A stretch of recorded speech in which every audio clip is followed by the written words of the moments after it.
Listen, Real Housewives of Atlanta season 15 reunion part 1, y'all. I like this reunion, y'all. I liked it. I thought it was fabulous. I thought the ladies looked amazing. Kandi and Sheree are best dressed to me. Everyone looked amazing. The outfit that I hated the most was Kenya's. It is what it is, and it's going to be what it's going to be. I didn't love the feathers, and I didn't love the hair, and I just didn't love it. I didn't love it. But listen, Kandi and Sheree really killed it for me. I like simple, chic, and just beautiful, right? Keep it simple, sweetie. Kiss it. Keep it simple, sweetie. But here are some of the words that kind of describe this reunion. Receipts, props, rehearsed reads, documents. I mean, it was a mess. The first 15, 16, 17 minutes, I was like, okay, yeah, the girls, they came to work. Okay? And listen, I do believe that the receipts and the props and the rehearsed reads and the documents and this receipt and the plum, and I felt like all of that was very performative, of course. It was very over the top. It was very dramatic. Everyone is acting and everyone is putting, a front on for these damn television cameras. However, I liked it. I liked the foolishness of it all. I liked it, the fact that it was foolish. I liked the fact that they were like trying hard. Like I usually don't like it because it was like overdone, but I found it to be amusing, and I appreciate Sheree. I know a lot of the girls don't like Sheree, but I appreciate Sheree for, I feel like Sheree kind of, I wouldn't say she understands the assignment, but I feel like she's one of the few cast members that is like actively trying to like work together with the other ladies to come up with a great TV show, whether it's genuine or not. Her being the anchor, I feel like she was the anchor in the sense that she tried to play the mom role and get the girls together and let's do a healing journey and let's do a Gucci brunch and be all Gucci with each other. I felt like, I liked that someone played that role. Then at the reunion, I mean, it really wasn't giving Mama Bear, but at the same token, I appreciate the fact that Sheree came with all the antics and the props and the receipts and whatever else, because I could tell she thought it was funny. Clearly Anthony, the assistant, helped her out with those reads, child, okay? Every single prop, every single stunt, every single thing she said, okay, it was clear that the, assistant is assisting, okay? But, you could tell, like, that Sheree, like, she would, like, go and give, pass out the She News, and she would go and give Drew her, She by Sheree bag with the end scene, film clapper thingy, right? And she would do those things, and then she would, like, walk and show her body, and then she would go sit down, and she would, like, laugh, like, ha ha, hee hee, cackle, cackle, cackle. And to me, that lets me know that Sheree, I don't think she really cares that much. I just feel like she's just trying to make a good TV show, right? Was it overdone? Abso-freaking-lutely, but something about it to me was amusing. Like, even the plum, I was like, okay, it was whack, it was lame, but I'm like, okay. I appreciate the dramatics of it all, because if we didn't have those dramatics, what would we be talking about? So anyways, here are some of my takeaways. Sheree's new nose job. She finally admitted, well, kinda, she said that she had trouble breathing. I don't too much believe that. I just think she wanted her nose done, but it is what it is, and it's going to be what it's going to be, but at least she admitted it. I don't understand why she wouldn't, just be honest about the situation and watch what happens live when she was asked about it, right? I feel like strategically I would have waited. I think Kandi said this on her Speak On It. I would have waited until the season was over, until you wrapped all of your interview scenes, right? Your confessionals, and then got the surgery. And then you could have appeared on Angela Yee's podcast or radio show. Then you could have appeared on Watch What Happens Live and your other press with the new face, and then been honest about the situation. I don't understand why she wasn't honest about the situation when she first got it. That was strange to me. Like, okay, like you denied it and now you're admitting it. Kind of like Marlo with the lipo. It's kind of like Portia and Shamia was pressing Marlo all those years ago about lying about the lipo, for her to actually admit that she did get the lipo. So it's just kind of like, why are you lying? Like, I don't get it. Anyways, but she admits that she had breathing problems and decided to just, fix the tit, right? Marlo admits that she's on Ozempic or Manjaro, I think is the other one, child. Sheree and Martell had basically broken up, which we already knew that tea. Marlo hates that Brooklyn was there. So Marlo kind of gives this half-assed apology. I'm not going to lie. 1 point for Kenya Moore hair care. A point for Marlo for attempting to, mend that bridge. But a point for Kenya because Kenya kind of clocked Marlo's tea because it was kind of like this weird apology where she was like, oh, I'm sorry that Brooklyn was there. And it's like, no, you don't need to apologize that her child was there. You need to apologize for banging on the door and kind of like having a moment where you were acting out. I apologize because let's make an I statement and then connect it to you. An I statement and connect it to you. Okay. Apologize for your actions. Don't apologize because Brooklyn was there and you didn't know.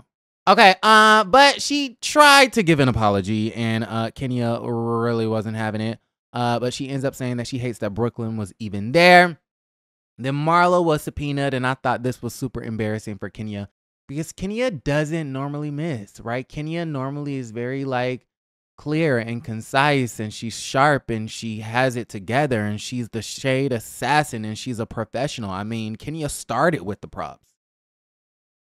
Kenya started the show with the props. She started this trend of the storylines and the acting and the props and the dramatics of it all. Kenya usually rehearses. And maybe she just didn't have enough time to rehearse, but I kind of felt like Kenya was kind of off on her game. Like, she had some cute moments with Mrs. Roper from Three's Company, which I had to Google because, that's a little bit before my time, child. But as far as that subpoena, it's like, okay, so apparently the subpoena is real. Well, the girls onto the social media was saying how it wasn't filled out right and whatever. It was just a draft and it was fake. I don't know what's real and what's fake with Kenya at this point in time. I don't know if the damn subpoena is real or fake. I don't know if Kenya Moore hair spa is fake. I don't know if performing at the what is it? The Battle of the Bands. I forgot what that event is in Alabama. Was that real? I don't know. I feel like every time Kenya presents something to the show, the girls onto the social media try to discredit it and, try to make it seem like, okay, she's just making up shit. So at this particular point in time, I haven't really looked into whether it's real or not, but I think that's besides the point. The point of the fact is, okay, the matter of the fact is that she brought this document to the show and the document was blank. Okay, the matter of the fact is that she brought a blank document and Andy clocked her tea. Okay, Andy also clocked her tea about Roy. So we'll get to that also in just a second, but it's just kind of like, okay, you sending out a subpoena. That's odd. The girls onto the social media, I'm not a law expert, but they're saying that the party involved in the case can't be the one to serve a subpoena. So it seems as though I think what had happened was that Marlo was served after, for real, after the reunion. And then I guess before that moment, Kenya just wanted to kind of make a moment out of it. And so she printed out a blank document and served it herself for the TV cameras. But I think Marlo was actually served, if I'm not mistaken, after they wrapped that. Right? But I don't know. I could be wrong. I could be right. Y'all gotta let me know how y'all feel about the situation. On the substance of it all, I guess she was summoned to court. She's being summoned to court because Mark Daly cited the incident of, Miss Marlo Hampton, banging on the door while Brooklyn was there and Brooklyn was scared. And he's saying that Kenya is, having their daughter in harm's way. Apparently, Mark hasn't seen the child in 2 years. Now, listen, I don't know if it's because Kenya is keeping the child away from the father or it's because Mark is a shitty dad. I don't really know. I find it to be really odd. I would have assumed just watching them that they really, were all hands on deck when it came to raising the child. So I'm a little bit shocked. I'm a little bit shocked that he hasn't seen the daughter in, 2 years. So, I mean, even if the mother is keeping you from the daughter, why aren't you flying down like hell?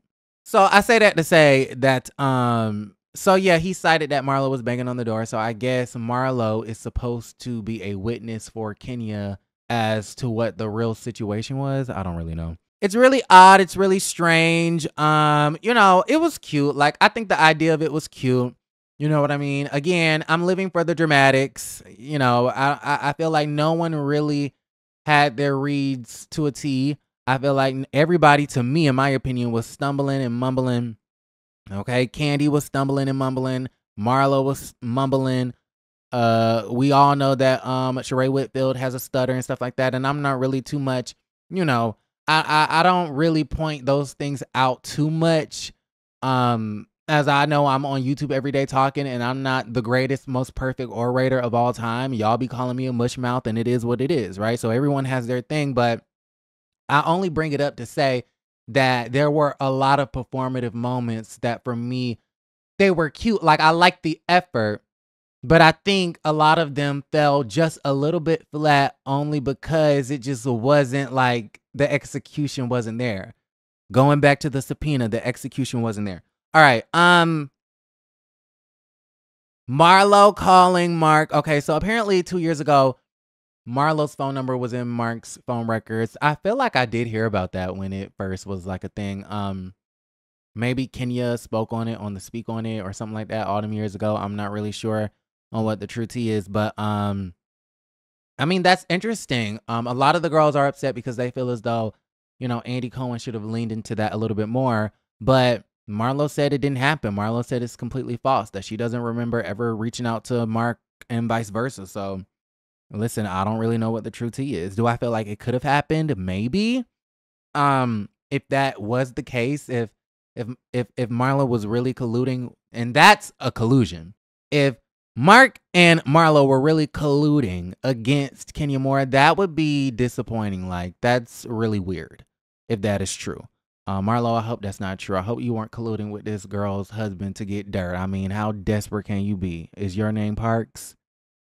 Is your last name Parks? I'm confused. Okay, like desperate for dirt. Are we in New Jersey? That's what they do in New Jersey. Like, stop. Okay, so then we get this whole situation. Sheree says that she paid the designer. I think the designer came out last night or something like that, or whenever, 2-3 days ago, and said that he wasn't paid all his money. So, instead of Drew calling Kandi the candy coated liar, she need to be calling she can't tell the truth. But y'all gotta let me know. Listen, I think everybody on this show is a damn liar, if you ask me. Even Kandi, I feel like she is manipulative with her words and kind of deceptive. So she may not tell an explicit lie, but she's very crafty in deflection where, like, for instance, let's get into some things. The whole Speak On It. So y'all remember when last week on to the Speak On It, Kandi Burruss Tucker had Courtney on there, and there was some backlash because of the things that they were saying about, Allison, Drew's sister, and her battle with mental health issues. Kandi basically, and it wasn't the first time Kandi said this, but Kandi basically said that, she felt like Drew was lying about Allison having these mental mishaps, right? And I guess she came around once she actually met Allison, and Allison gave her whole monologue at the mental health retreat. Then you had Courtney over there talking about well, yeah, I go back and forth. I don't really know if I believe the severity of the mental illness, and Drew feeds her tequila, and Drew is having her do her dirty work, and whatever. So the point of the fact is that the matter of the fact is that I think they received the backlash because they were doubting someone's mental health journey, trying to make it seem like she's making it up for sympathy and payola. Well, Kandi on the Speak On It last night is talking about, well, we took it down because one of the main reasons, she was making it seem like the main reason why they took it down is because of the terminology. We don't know the right words to use. We don't know the right words to use. We don't know whether to call it mental health issues or a mental health break or a mental illness. She was trying to make it seem like we don't know what the correct terminology is. And that's why we took it down. No one is concerned about the terminology or the phrases that you use. There's nothing wrong with the phrase mental illness. There's nothing wrong with mental break or a mental mishap, whatever phrase you want to use. The problem is not the terminology. The problem is the fact that you did admit that you felt as though Drew was lying about this girl's mental illness, and then also cited that you said because she didn't look like a mental health patient. Okay, so it was, listen. However y'all want to feel about that situation, y'all want to feel about the situation. The only reason why I'm bringing that up and why I'm talking about that is a great example of Kandi manipulating the situation, trying to downplay what she did. So although it's not like a bold-faced lie, right? She's kind of twisting it to make her part in it not as severe. And to me, that's kind of deceptive. And if you're being deceptive, then that means that it's low-key a lie. I mean, I hope y'all understand where I'm coming from. Like, I hope I broke that down. And there's been numerous instances where she does that, where she kind of like manipulates the situation to make it seem like what she had did earlier wasn't as bad. And then it's just like, I just wanted to tell that story. So anyways, I say that to say, I think they all lie. I honestly think that they're all they use deceptive, manipulating tactics. I do. Okay. Let's see. I think Sheree lies. Let's just stay on this. Let me clock everybody's teeth so y'all won't say that I'm just hopping on Kandi. Kenya definitely is a revisionist historian on that Carlos King interview. The things, how she romanticized her time on this show, I think is just insane to me. I think Kandi has deceptive tactics, in my opinion. I think Sheree she don't be telling the truth, and that's evident when she lied about the nose job and, whatever. What else? Who else? Drew, I mean, do I even have to say anything? Marlo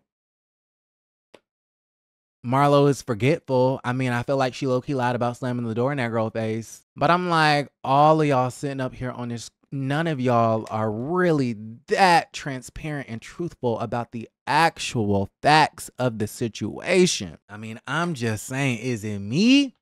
Is it me?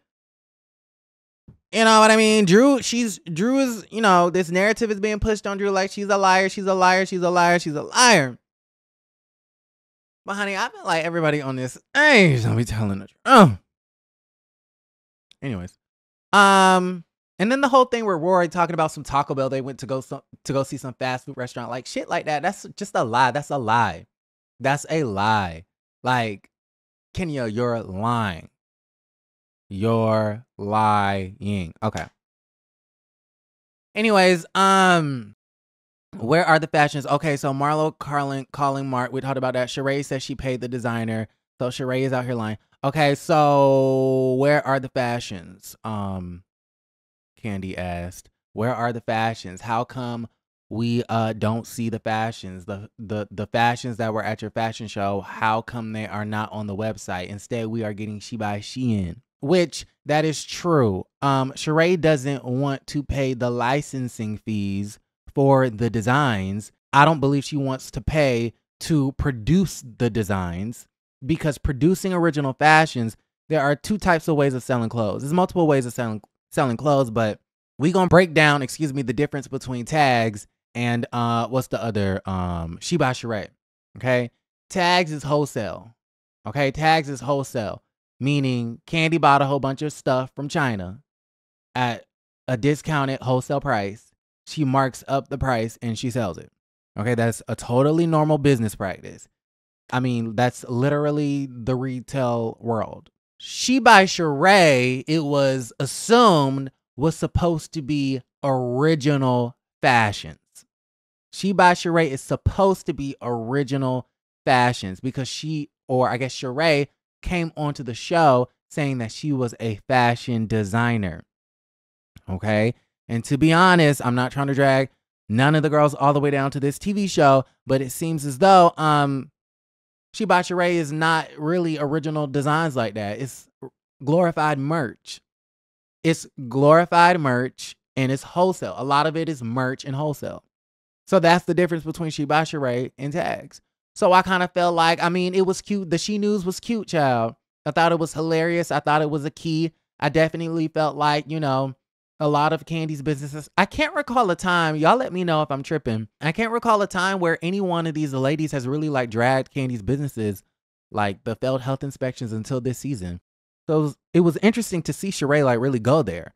But at the end of the day, Kandi is right. Like, girl, tags is wholesale, boo. We sell clothes at retail. We buy shit from China and we sell it at retail price.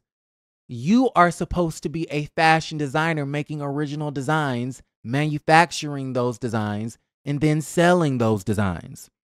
And that is something you're not doing a lot of. So it's really interesting. So I do agree with Kandi on that. But then Sheree goes into talking about, you need to mop those nasty ass floors at the old lady game.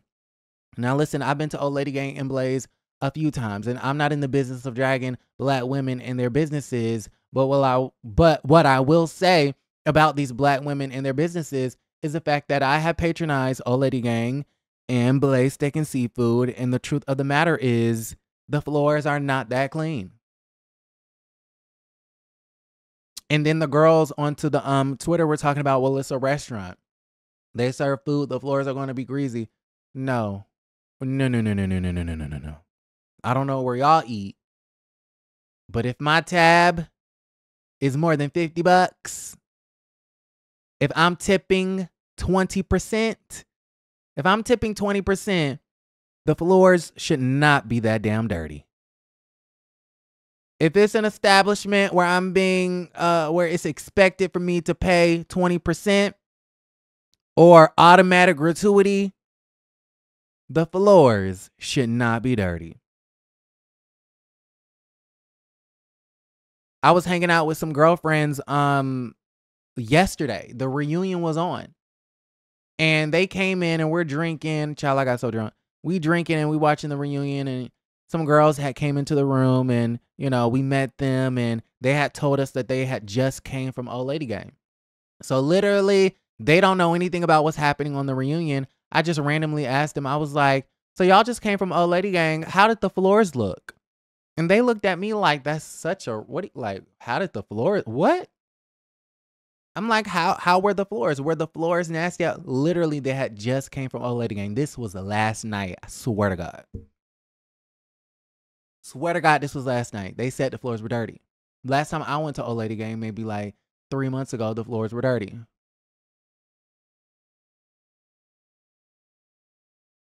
So listen, moral of the story is, but you know what? What I can respect about Kandi is that, and Kandi has said this, herself, she takes the criticism and she tries to do better. And Sheree needs to take some pointers. You need to take the criticism and try to do better. You need a stronger server. You do need to have some original fashions if you're claiming to be a fashion designer. We want more designs and less merch. And I do believe that the prices aren't insane. $250 for a damn t-shirt is, I think, too damn much.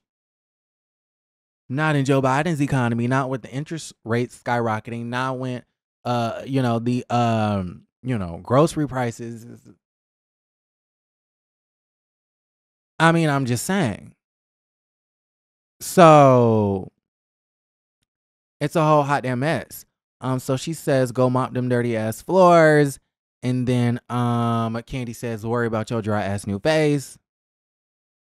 I don't really understand why they poke at each other's plastic surgeries when they've all had surgery. Moving right along. Okay, so and then Kandi calls Sheree a low down dirty monkey with a wig on. I'm kidding. That was Nene. Kandi said that Sheree was a low down dirty nothing ass bitch. A low down dirty nothing ass bitch. I thought that was interesting. Listen, then we get the she news, and then Kandi calls it the real hating ass hoe news. Okay, so we get low down dirty nothing ass bitch. Then we get real hating ass hoe news.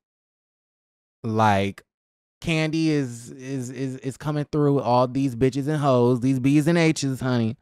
Then we get tags versus She by Sheree. We talked about that. Did Anthony help Sheree with her reads? Y'all let me know, because she definitely had a lot going on with the whole and scene and all of that other stuff. We know it was Anthony. Like, we're not going to even pretend. Like, Anthony, the assistant, gave. And listen, did all of them land? No. But I thought it was very entertaining. And I felt like Sheree was trying to secure that beach. So it is what it is. And it's going to be what it's going to be. I think this reunion, I liked it in the sense that it was just so much going on. And it was so chaotic. I kind of like the chaoticness of it. I like the fact that, you know, it was all of these props and it was so dramatic and over the top. You know, again, a lot of it was not genuine and kind of stupid, but it tickled my fancy a little bit. But one critique I will give about the reunion as a whole, I do kind of feel like everything happened so fast. And I kind of expected that because it's only a 2-part reunion. So I feel like when I watch it back, it just seemed like one random question after another random question. Let's talk about Sheree's nose. Now let's talk about Kandi's restaurant. Now let's talk about the subpoena. Now let's talk about Q the plum. Oh, remember when I told y'all a month ago that she threw the plum at the... Did I lie? Did I lie? Remember when I told you that, Drew? Remember when I told y'all that she was going to throw... No, I didn't hear no other blogger. I'm going to toot my horn. And we need to talk about this Moneta interview. I need to toot my horn real quick. I mean, I didn't hear nobody else talking about it. Maybe they did. But, like, can I get some respect in these streets? I mean, I'm just saying. Okay, moving right along. What else do we need to talk about? So we had the plum child. Did Anthony help Sheree with her reads? Yes. Drew says that Kandi Burrs Tucker is filled with candy-coated lies. The candy-coated lies, child. Drew, it's interesting to see the trajectory of Drew and Kandi's relationship, because I felt as though, and this is just my opinion, that Drew was kissing Kandi's ass this whole first part of the season, and then when Kandi was, you know, steady, low-key exposing the fact that this girl likes girls and was kissing on LaToya, etc., etc., you know, Kandi threw her out the alliance so damn fast, and whatchamacallit, and Drew jumped off fast. So I find it to be really funny how, you know, Drew went from windmilling when it came to Marlo versus Kandi. And my friends last night, we were talking, and they had said something about a friend. I'm a friend of my enemy. Someone who has a common enemy is a friend of me. An enemy of my enemy is my friend. So I guess it was a thing of, you know, Drew and Kandi at the time had a common enemy, which made them friends. Okay. But as soon as that little storyline wrapped about the nephews and the cousins and the shootings and the injuries and the deaths, rest in peace, Quentin, you know, Drew and Kandi is just like, okay, now that we've double teamed on Marlo, we turning on each other. But the Kandi coded lies, I'm like, Drew, and I don't know why y'all so upset with Kandi talking about some, what did Kandi say? Talking about some, oh, you just sat up here and lied on this damn couch about this whole storyline, talking about I'm lying. I kind of believe that you're gaslighting Ralph at this damn point, right? And everyone is upset with Kandi because Kandi is not seeming like a girl's girl. You're not a girl's girl. Is it okay for someone to side with a man? Like, I know Ralph is trash, and I know Ralph is kind of like, you know, just bottom of the how can you say bottom run bit? But I'm like, I don't know. I just feel like she's not a girl's girl. That's so extreme. She felt gaslighted, and Ralph has been pinned as the gaslighter in this marriage. And Kandi just had a thought, well, maybe Drew has been gaslighting him too. Like, I didn't feel like that was that big of a deal for her to say. All right? She's not a girl's girl. Like, girl, what? And then this whole notion of Ralph and Courtney. Now, that hug between Ralph and Courtney was really interesting at the beginning of the season. But again, nobody wanted to listen to me then about their relationship. But I will say that Drew and Kandi have a bit more of a history. So I guess in a way you would expect Kandi not to give any props to Ralph. But circling back to Courtney, I feel like Courtney ain't got no loyalty. Owes Drew Sidora no loyalty at all. Why is it so wrong for Courtney and Ralph to have developed like a friendship? Like I don't get it. And also, why does it matter if they're real cousins or fake cousins? Whether they're real cousins or cousins-in-laws or play cousins, what's the difference? What difference would it make? What difference would it make what their relation is? You get what I'm saying? And so I feel like Courtney is justified in she can have a relationship with Ralph if she wants to, especially if Ralph and Drew are not really together like that. Like, am I crazy? I feel like I have an unpopular opinion about that. Like, I feel like most viewers feel like, well, Ralph must be fucking Courtney. And hell, I don't know. Maybe they do got something weird going on. Maybe there is some freaky deaky shit going on. I don't fucking know. But why does that have to be the case? Why can't Courtney and Ralph, why can't Ralph, take a liking to Courtney and want to vent to Courtney and spill his tea to Courtney? Like, Ralph can't be, what is it? Like, we can't hand Ralph a bone. Like, he has to just own the villain, he has to own the villain character in this relationship. Like, when we talk about Drew and Ralph's relationship, you can't ever say what Drew did wrong. You can only talk about how Ralph is trash and how Ralph is a manipulator and how Ralph is a cheater and how he's a liar and how he's this, that, and the third, and he may be a cheater and he went to Tampa. Like, why is it that the man has to bear all of the responsibility for this crazy, fucked up, toxic, weird ass relationship that they got going on? How Courtney said non-traditional relationship that they got. Why does Ralph has to be the blame for everything? Why? I mean, he's trash, but I feel like when I look at Kenya and Mark, I don't know. I just never saw, I never saw her fault in the marriage, really. And maybe that's because they were on camera for 2.5 seconds. And so we really probably didn't get to see a well-rounded, depiction of their relationship. But from what I saw, it was pretty clear that Kenya was really in it, that Kenya wanted to make it work, that Kenya was being extra submissive, more submissive than she probably naturally is to make the marriage work. I could tell that she loved that man. I do feel like she wanted to make that work. I do feel like it was a real relationship. I don't feel like Walter at the time of season 5 filming was a real relationship. But I felt like her marriage to Mark was real, and I felt like she really was dedicated and she really wanted to go the distance with this man. And I feel like in that situation, just from what I've seen, it seems as though Mark just did not like that woman. Now, let's compare that situation to Ralph and Drew. I feel like Ralph, I don't think he likes Drew neither. So in that way, the Kenya and Mark relationship is parallel to Drew and Ralph.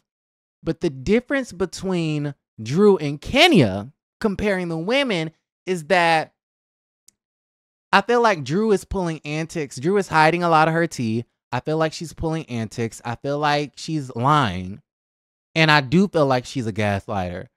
So it just makes me wonder, like, is Ralph the only one in this relationship that is really doing fucked up shit? Now, listen, this is no tea, no shade, and this is all alleged information, but Anthony, the assistant, came onto my platform and said that Drew has something going on with the producer, allegedly. He said that they met at a swingers club, allegedly. He said that they both be stepping out on each other, allegedly. Alleged.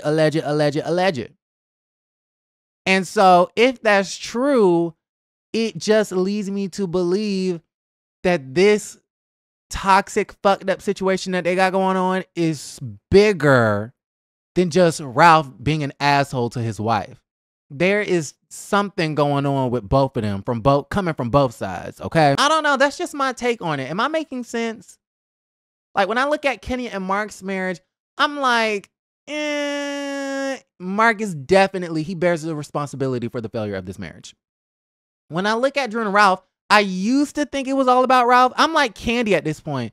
I used to think, Ralph was just an asshole of a husband, and he still is.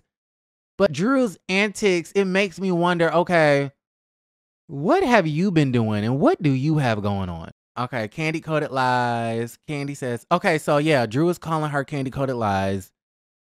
Drew, you calling Kandi a liar is you lying. Like, I'm sorry. I'm sorry, girl, but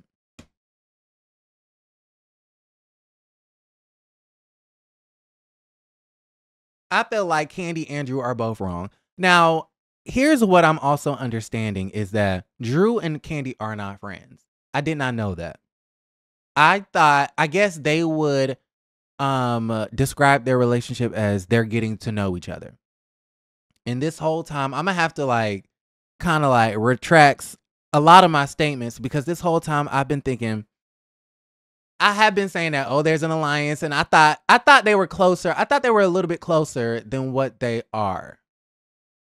So apparently, Kandi on this most recent Speak On It said that they're not really friends. They're getting to know each other and they're coworkers. So I'm like, okay, that kind of puts things into perspective, because my opinion before today was I felt like Kandi was wrong for kind of exposing what was in the dungeon. Not exposing it, but she was perpetuating something that, yes, it was already out there, but you don't have to perpetuate it, right? And I felt like her and Drew were closer or better friends than that. But apparently they're not friends. But my whole thing is, I thought Kandi was wrong for that, but I also feel like Drew is wrong for, calling the girl a liar when she's not lying and you gaslighting the situation. So it's kind of like, sis, what the fuck is you doing? Okay? So, I know that was a mouthful, but digest it. I think they're both wrong. But for Drew, and I do understand for Drew, I understand Kandi's perspective when she says that for Drew to continue to call her a liar, it makes Kandi doesn't want to keep exposing your tea, right? She doesn't want to out you, which is, I guess is not, I don't know, right? She doesn't want to perpetuate this narrative about you. But it makes her want to defend herself. It makes her want to put you on blast. It makes her want to put your shit on Front Street, okay, and Mama Joyce's street, because you keep calling her a liar and it's making her angry. And so at a certain point in time, it's just like, I don't really give a fuck at this point. I just kind of feel like Drew is just, I don't know. I'm confused, okay? Kandi says you're a liar. The truth ain't in you. I'm really shocked that Kandi, she kind of just let Drew have it. Again, I'm kind of shocked because now in today's time, she's saying that they were never friends, which I don't know why I thought Kandi and Drew were friends. Why did I think that they were friends? Right? Because in my notes, I had that she's calling Sheree a nothing ass bitch. Do you really think that Sheree is a nothing ass bitch? Oh my goodness. Then she's calling, I think she called Drew Sidor a lion ass hoe. And I'm like, okay, these are very strong words. And I'm surprised that Kandi is using that is using that language against friends. But I guess what I am starting to realize, what I have realized today after watching her speak on it, that I guess she's really not that friendly with them. She's not friends with them. I don't know. It's confusing to me. I guess they're not friends. No one's friends on this show.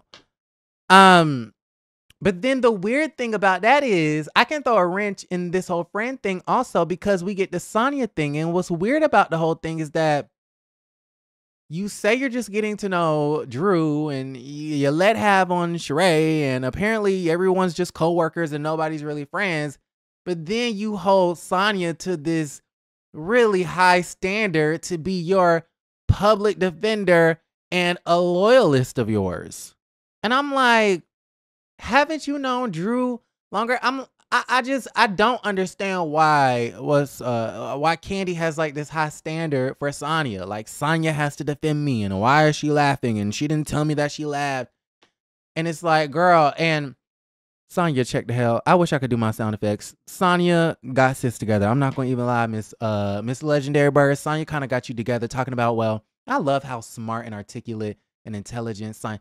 Like, Kenya is good with her words, but I think, I kind of think Sonya, like, the way she used categorization, I think she said that Manietta was miscategorizing something, and then she was talking about some she said, "Oh, Kandi, well, you set that precedent in our relationship when yada yada yada yada," and I was like, yes. Now I am disappointed because I felt like Sonya did not have enough camera time, child. And Sonya, I'm worried for you, sis, because I really like you and I'm rooting for you. And I think Sonya was my favorite housewife this season. And so I'm kind of like, girl, like, why is we not getting the camera time? But I kind of felt like, Sonya is the voice of reason and she's really smart. And I think she gets her points across really well. And I love Sonya for that. Okay.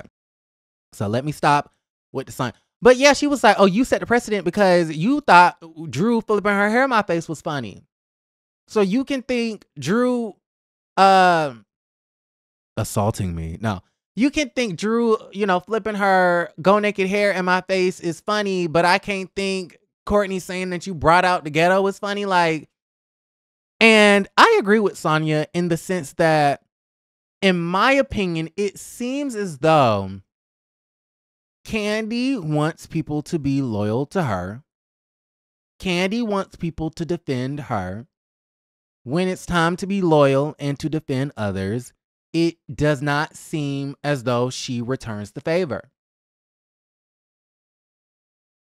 You complain that Sonya doesn't defend you, but I don't recall you defending Sonya ever. I could be wrong, but I don't recall. You complain that she laughing at Courtney's jokes, but yeah, you laugh at the expense of Sonya as well. I'm confused.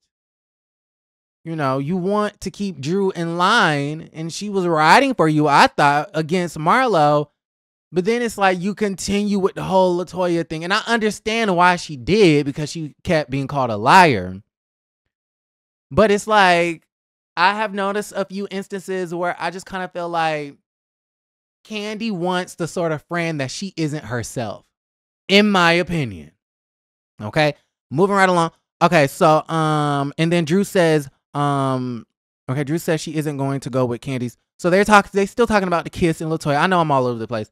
Drew says that she isn't going to go with Kandi's lies just because she says that Kandi is the queen, which I do agree with. She is the queen of the show. She's the queen. Everyone is afraid of Queen Kandi Burst Tucker because she has 10 million followers and she has the platform and she has to speak on it and she has this, that, and the third, child. And listen, Drew may be the liar of the season, but that was the damn truth.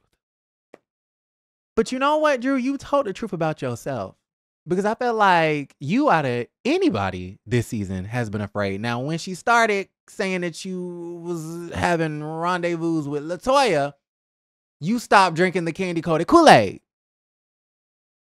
But before that, you was afraid of Miss Legendary Burst. Okay. The incident. So, Kandi, what happened with the incident? Remember when Kandi was talking about some scene, and then Drew Sidora got the opportunity to confront Kandi. She was like, Kandi, I heard that you said something about me. Just spit it out, Cynthia. but no. I felt like Drew has been afraid, and then I don't know what got into Drew. But as soon as Kandi started talking about LaToya, it's like, baby, she put that Kool-Aid down. She put the candy-coated Kool-Aid down. And honey, it's like, wake up. Honey, and he say, okay, maybe the divorce will give her a wake-up call. Wake up. I mean, she stopped drinking that Kool-Aid so damn fast. The incident. My girl, say what you got. Why is you so hesitant and afraid? And that's what Marlon was talking about. Y'all want to dance around. Y'all want to dance around the fact that, it's stuff in the news. Y'all want to, stop dancing around it. Because if it was me or anybody else, you would be like, so, girl, what's your tea? What's your tea? So I agree with Drew when she says that some of the girls are afraid of Queen Kandi because she got the 10 million followers and she can skew a lot of opinions and influence a lot of people because her Speak On It and her YouTube platform and her Instagram platform reaches a whole lot of people. But that's only y'all's fault because y'all is too lazy and don't want to invest in a social media team. So by default, Kandi gets to sway a lot of people, but it's only because she's the only one that really want to be on social medias and YouTubes and the podcasting like that. I mean, could you blame her? But what's interesting is that, Drew, you talking about yourself. You talking about yourself. You're speaking the truth on yourself. You were the main one that was afraid of Queen Kandi with 10 million followers this season. You talking about yourself, Miss Incident. I mean, I'm just saying.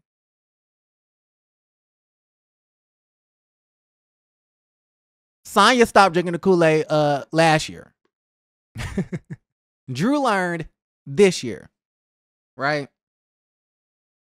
Y'all gotta let me know how y'all feel about the situation in the comments down below. All right, moving right along. So they talk about Marlo and the body shaming and, you know, whatever.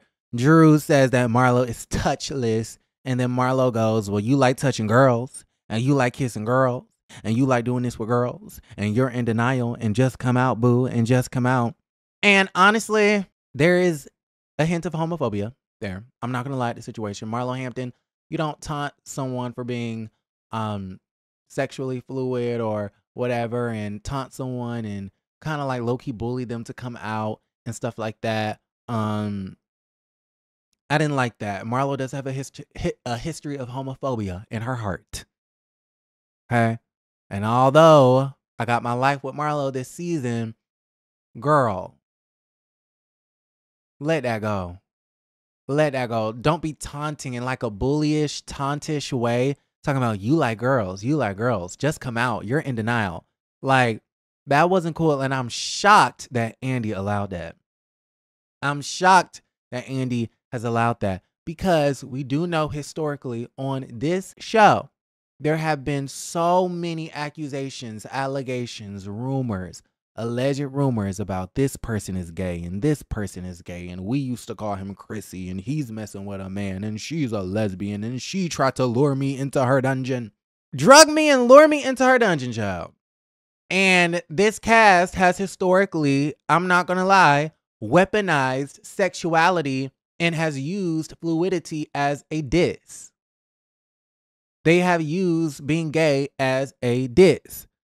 As far as Drew is concerned, I don't think anybody wants to diss her for kissing girls, but it's just the fact that you are kind of like, you know, dying on this hill when it was already exposed, you know, all these years ago. So it's kind of like you look silly, right?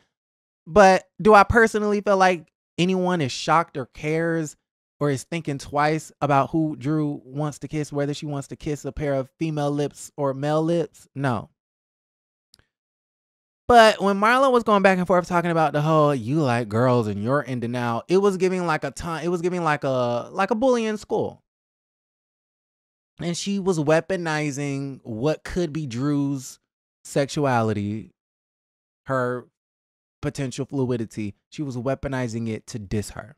And that's not okay. Y'all let me know how y'all feel about that in the comments down below. So Drew says Marlo is touchless. Marlo says that you like to touch girls, child. And then we have Courtney and Ralph in the fake cousin thing. Who cares whether they're real or fake cousins? Like, who gives a shit? Like, why does that matter? Like, why are we arguing about it? It's just dumb. That irritates the shit out of me. You're fake cousins. You're unverified. Okay, and now that we know that they're fake cousins, or now that we know that they're only cousins of law, what does that change?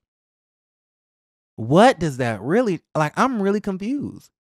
Like, what difference does it make? What does that change? How does that change the dynamic of the friend group?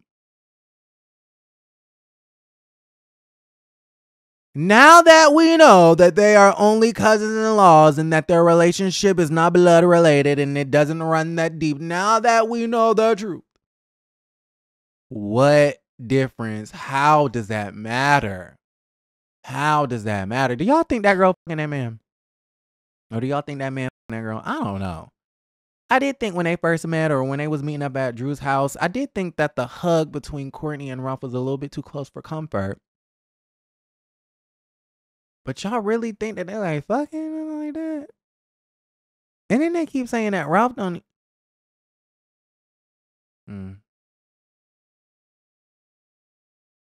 Listen, but the whole cousin thing, the technicality on what the label is of their relationship or non-relationship, I just think it's so like stupid. It's stupid. It's like fast forward. Who gives a shit if they cousins play cousins? I don't give a damn. Now, I don't. DVR, get this off my screen. Just irritates the shit out of me. Hey, let me stop cussing. Copyright. No, not copyright strike. Ooh, speaking of the copyright strikes, child. Child, they out here striking channels, honey. They is out here striking channels left and right. Okay, and then they double down on it. How can a man say, child? Kandi, is you out here? Is you striking the channels? Is you the young and budding YouTubers and the bloggers and the podcasters? Now, apparently, we know who's striking the channels. It's Jamie, first of all.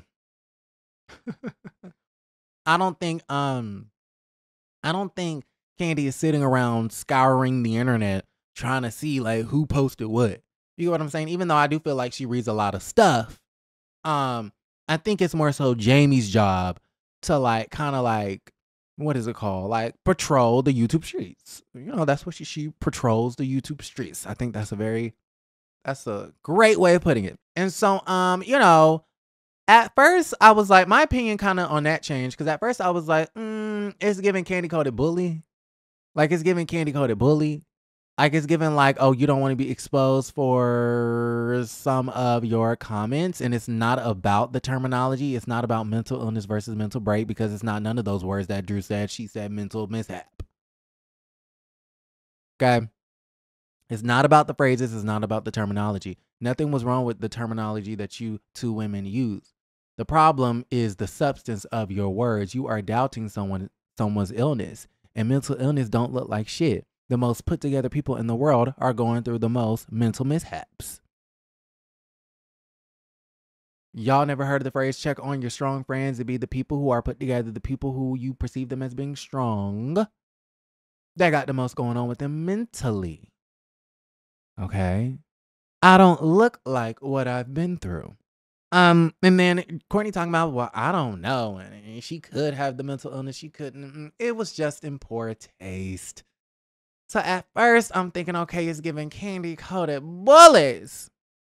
Striking down channels.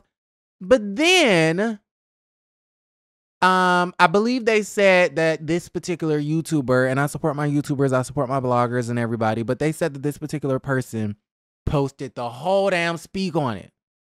And that is, if you post somebody's whole ass episode, right? That is not fair use at that point. That is theft. It's different when you are, you know, you have clips and then you're commentating in between. That's fair use. You're using it for educational purposes. But if you, and I don't really know what the true tea is. Maybe Kandi and Jamie could be lying, child. Maybe she didn't use the whole clip. Maybe it really was truly fair use and maybe it was I don't know. But the way they made it seem like is like the girl posted the whole speak on it. And if she just posted the whole speak on it, right, and then just posted it to YouTube, that would be the equivalent of like me posting season 15, you know, reunion part 1, the whole thing to my YouTube channel. Like that's clearly Bravo, NBC Universal is going to strike my shit. They're going to strike their shit off my shit. If that was the case, then I don't really have the issue with the striking and stuff like that, right? Yeah, what y'all think? I don't know. It's really interesting. So, yeah. Okay, what else do we have? So, fake cousins. Drew throws a plum. Drew throws the plum, child. You'll never get a peach. Here's a plum. So, we just doing the same things. So we just gonna pull the same, okay? Instead of shopping at, you know, PetSmart, we gonna head over to Publix. Okay? Instead of the doggy bone aisle, you know, let's go to the fresh fruit and produce job. And then it happened so fast, the plum was so damn small, it took Drew forever to get the damn prop out from behind the damn pillow. Then when she threw it, didn't nobody what that was. Is that a tennis ball? Is it an 8-ball? Is it a goddamn basketball? What the is it a bowling ball? What did she just throw across the damn room? Okay. Is it explosive? Is it, and I kind of felt Kandi when it was like, when she was telling Sheree, why do you want me to open the bag so something can pop up, and do you want a flower bomb my ass? Right? Y'all know them gender reveals, smoke, little things that, what is happening? The props, honey, a mess. And so, it happened so fast, we didn't know what it was. It's a bird, it's a plane. Oh, it's a plum. Interesting. That was a very interesting choice. But who told you about that first? Okay. So she throws the plum at Courtney, Joe. Okay, so Marlo is in denial. Marlo and the chef are having sex. Marlo is in denial about Roy. Marlo is in denial about Roy? Oh, Kenya. That's what I meant to write. Kenya is in denial about Roy and Marlo. And I feel this way because she keeps saying it wasn't a date. Yes, it was. If you go out to lunch or if you go out to dinner, girl, that's a date. If I go out to dinner with my friends, we went on a friend date. If I go out to the bar with my friends, that's called a friend date. If I go out with someone that I could be interested in, or, maybe I'm kind of feeling them and I think they're cute and I want to take them out, and, if we go have lunch or dinner, that's called a fucking date. In my opinion.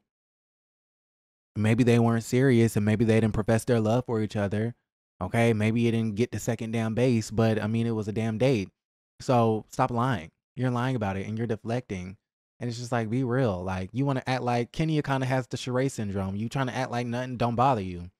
Trying to downplay it and lie about the situation. For what? It was a date. They did not go to Taco Bell.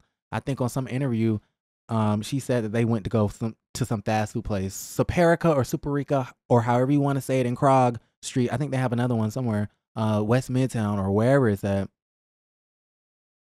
That's nowhere near a fast food restaurant. It's actually a very cute, like, Mexican place. Why are you lying? They went to Taco Bell. No, they didn't. You think, really? You think Roy, the CEO, president, founder, owner of Kill Me Crazy, nothing but kale juice, green juice that tastes like dirt, salads that taste like Mother Nature? You think he's taking his ass to Taco Bell?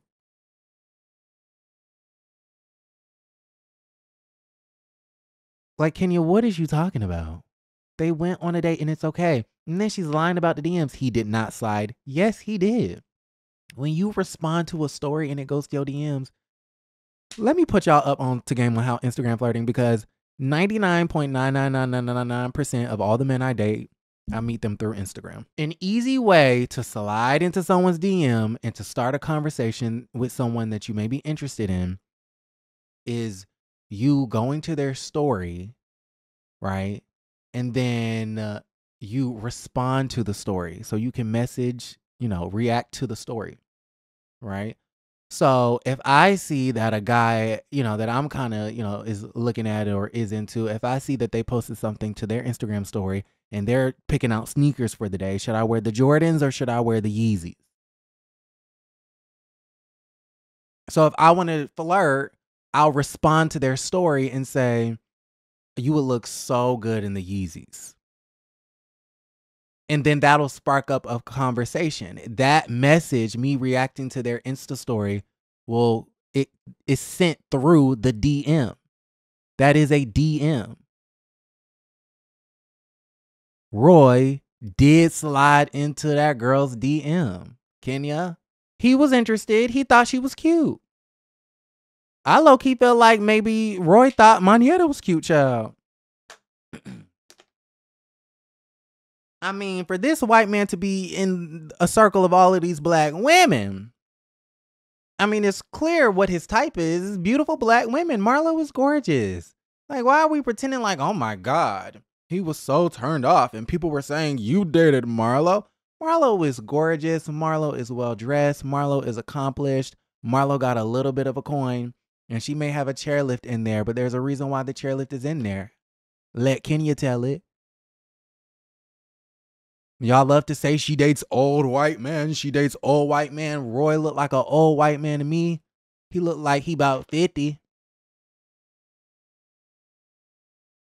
So if Roy was interested in Marlo, wouldn't that fit into her whole, narrative that she dates these older white men who have a lot of money? He looked like an old white man with a lot of money. That fits perfectly into into the narrative that y'all try to push on Marlo. Okay, don't get me going in on Kenya, child. Don't get me to going in. Okay? Because we can get into some things. So Kenya is in denial, child. They went on a date. That's one of the moments where I'm just like, girl, just the lies. The lies. Kenya says Roy was around, but he wasn't on camera, Joe. Sonya checks Kandi about the precedent. Is that how you say that word? Precedent in their relationship. Kenya, they talked about Kenya Moore's soft opening. Are y'all gonna give Bravo or production credit for like trying to mention it? Like y'all acting like we ain't heard nothing about the goddamn salon. She went there with hard hats with Aquila. She went up there. They talked about it at the reunion. They did a little snippet about it in the ending scene credits, child. The finale credits, honey. Like, we know about it, and it's sparking so much debate online. Like, girl, the salon not being a part of the show and you complaining about it has created like these social media debates and fights and all of this frenzy on Twitter or X and Instagrams, and everyone is fighting about, is the salon open? Why didn't production do it or show it? You complaining about the salon not being onto the show is actually low-key great marketing. So yeah, we talk about the Kenya Moore soft opening. Kandi talks about how she bit off more than she could chew because Andy is basically, shaying her about not really being around, which, yeah, she missed a couple of things, but I felt like Kandi was pretty prominent in the season. Drew drags Courtney for talking about her kids, and no tea, no shade. I think I came on here maybe a year or two ago, and I was like, I think one of the reasons why Drew wants, because it's a storyline. If it's a storyline, I feel like I can have an opinion on it. No. Okay, y'all let me know. I don't want to be canceled. I mean, it's already out there. I talked about this 2 years ago. Do y'all give me permission to talk about what I saw on TV? Okay. I believe one of the main reasons why Drew wants Ralph to adopt her older son is because, financials. Like a low-key insurance policy. If we don't work out, this is still legally your son. Am I wrong for thinking that? Now, I think there are other reasons. You know what I mean? She wants a cohesive family, and maybe there's other legal reasons that are involved. I don't really know. I'm not really sure.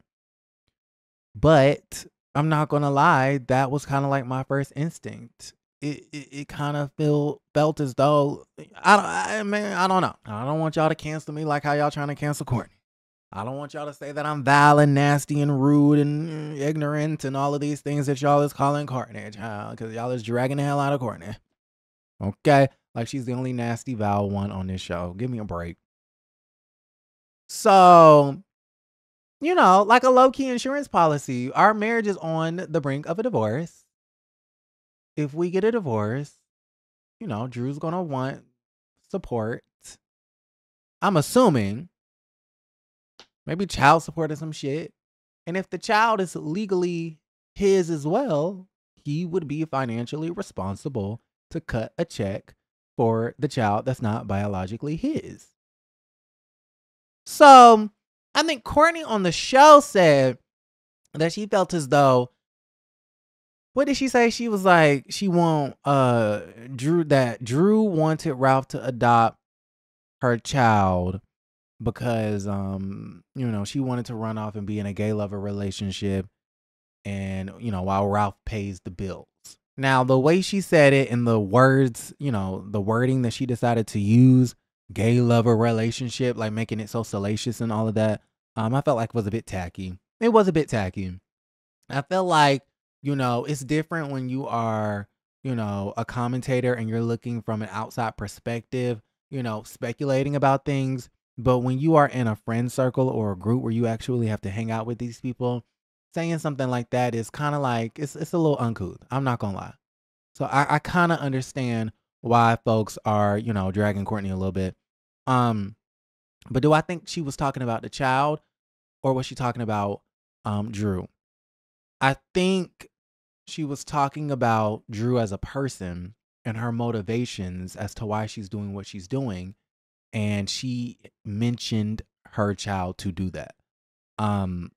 So very sticky situation, honey. But y'all gotta let me know how y'all feel about the situation. I want to thank every single one of you for supporting me, for all of your loving messages, comments, DMs, for all of the support when it came to that Manietta interview. Manietta was such a sweetheart, and shout out to her team. Shout out to Manietta. A lot of the people say, oh, he's a Kenya hater, and he has talked about Manietta, which I talk about all the ladies. That's my job, is to talk about them. Why would she go on his platform? Listen, stop trying to block blessings and opportunity. I'm a young black gay man in America trying to find my way. And you know what I mean? Like, I have said I can be kind of harsh, but I ain't never dragged nobody to the white meat on this damn channel. Like, let's really get real. I'm not a Tasha K. I'm not who are these other people? Like, I ain't dragged nobody to the white meat. I ain't talked about nobody's kids. I'm not what's that girl? Nosy hoe. I'm not over here trying to unmask the avatar and harassing people and doxing people and, talking about Beyonce's kids and how they're not talented. And I'm not out here putting roots on people, like all of those antics that some of y'all other favorite bloggers be doing. Okay, no tea, no shade, but I'm just saying, like, I don't cut people down to the white meat. I'm not going to ever call these people ugly. I'm not going to say that they're not talented. I'm never going to call them monkeys. I'm not going to, go in on their children or anything crazy, vile, and nasty like that. Okay, so people can come to my channel, and I feel like there's this narrative, oh, you're fake. You said this about Manietta, but you're being so cool with her. What, you want me to fight her? Like, I'm confused. When people come onto my platform, they're my guest. I have to treat them with love and respect. And I did tell Manietta, I said that I thought you was a puppet. I'm not going to ever lie about the situation, boo.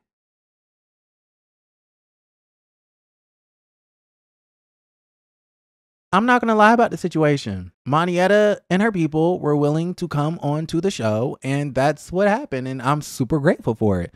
So listen, I thought the wig moment was hilarious. I thought, what else did I think? I did not know. I didn't know a lot about Manietta. Like, Housewives is my thing. I didn't look closely to Hollywood exes or really, look into everything. So leading up to it, I had to do like some research, and I'm like, okay, she's an author and she was engaged to Neo and this, that, and the third and yada, yada, yada. But I had to spend I think in real time, we had to spend like 20 minutes talking about her life pre-Housewives, because it's just like, okay, like, who are you? Like, let's get to know Manietta, right? The lady that we're watching on our TV screens every Sunday night.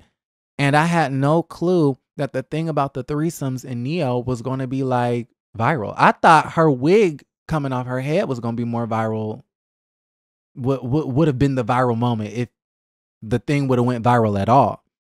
So, that kind of shocked me. I'm not going to lie. And I'm really grateful because, we appeared on Neighborhood Talk, which was dope. We appeared on Jasmine Brand, which is amazing. Daily Mail, which is a huge deal.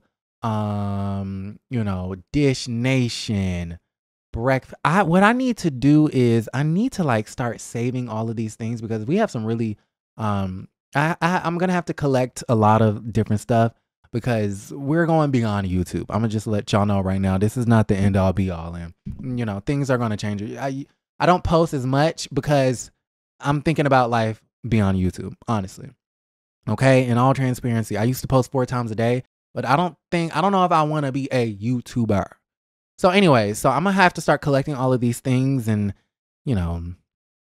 get together some things, because, we're going places. But, Daily Mail, that's crazy. Breakfast Club, even though Breakfast Club, and thank y'all for clocking the tea. They cited Shade Room, just hilarious, cited Shade Room. And no, she did not sit down with the Shade Room. She sat down with House of Aaron. Okay, thank you, Daily Mail and Page 6. That was crazy, Page. Love B. Scott and all of these people who cited the source. So that was amazing. What else do I want to say? So anyways, none of that was really fazing me because I'm really hard on myself. For me, it was the fact that Monyetta's publicist, PR management, they emailed me and they were like, "Oh, congratulations, we made it onto TMZ." And I was like, TMZ? Like, I wasn't fazed by none of the other stuff, but when I saw TMZ, I was like, that's crazy. Like, that's fucking TMZ. Like, TMZ, that's a big deal. I mean, I'm just saying.